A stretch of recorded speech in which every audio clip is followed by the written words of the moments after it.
Alors, te voilà au début de cette affaire, au début de ce business. Tu avais toute l'énergie, toute la motivation, toute la détermination, tout le punch.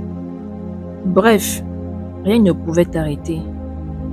Lorsque tu étais sur le point de lancer ce business, lorsque tu étais sur le point de réaliser ce projet, tu priais tellement à Dieu, tu recommandais chaque étape de réalisation de ce business, de ce projet au Seigneur.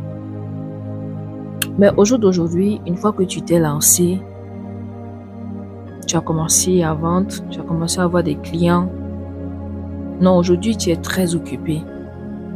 Tu es très occupé de telle en sorte que tu n'as même plus le temps de dire merci à Dieu qui avait permis ou qui a permis que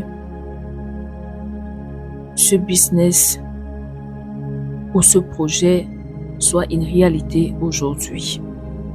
On n'arrive même plus à faire la différence entre toi et les autres qui ne connaissent même pas Dieu.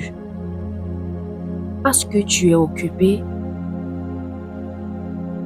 parce que tu t'es laissé absorber par toutes ces activités qui contournent ou qui sont autour de ce projet ou de ce business.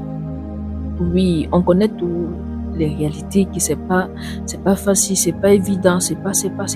Mais il y a une chose, faut pas oublier que ce Dieu-là qui t'a donné, qui a permis que ce business-là soit mis sur pied, est aussi capable de te retirer ce business-là. Il est aussi capable de te retirer ce projet-là quand il veut, où il veut et comment est-ce qu'il voudra que cela puisse se passer. Bref, pendant toutes ces périodes jusqu'au mois de décembre, nous allons parler de ce sujet.